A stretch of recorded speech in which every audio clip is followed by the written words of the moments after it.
Hi అండి. ఎప్పుడు chicken biryani, chicken pulao, chicken curry, chicken fry అయినా ఏదైనా కొత్తగా ట్రై చేద్దామని నా మనసుకి ఎందుకో అనిపించిందండి తిని. అందుకని చేసిందాక టెన్షన్ అండి. చేసినాక ప్లేట్లో పెట్టుకొని తింటే చాలా అంటే చాలా టేస్టీగా ఉందండి.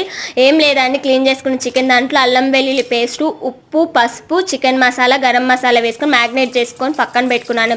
తర్వాత స్టవ్ మీద ఒక గిన్నె పెట్టుకొని తగినంత నెయ్యి వేసుకొని ఆయిల్ కూడా వేసుకొని హీట్ అయినాక జీడిపప్పు పలుకులు కూడా వేసుకున్నాక మన దగ్గర ఓల్ గరం మసాలా అంతా వేసేసుకొని ఉల్లిపాయ ముక్కలు, పచ్చిమిర్చి ముక్కలు, టమాటా ముక్కలు కూడా వేసుకొని అవి మగ్గినాక మ్యాగ్నేట్ చేసుకున్న చికెన్ కూడా వేసేసుకొని కలిసేటట్టు కలుపుకొని మూత పెట్టి 10 నిమిషాలు పక్కకు ఉడికించడం. తర్వాత ఒక మిక్సీ జార్లో కొత్తిమీర, పుదీనా, పచ్చిమిరకాయలు, అల్లం ముక్కలు, వెల్లుల్లిపాయ రేకులు కూడా వేసుకొని పేస్ట్ లాగా చేసుకొని దీన్ని కూడా వేసి కలిసేటట్టు కలుపుకొని ఒక మూత పెట్టి 2 నిమిషాలు ఉడికించుకున్నాక మనం బియ్యాన్ని కూడా వేసుకొని కలిసేటట్టు కలుపుకున్నాక మనం ఎంతైతే రైస్ కున్నామో అంత వాటర్ కూడా వేసుకొని చాలా అంటే చాలా టేస్టీగా ఉంది. మీకు నచ్చినట్లు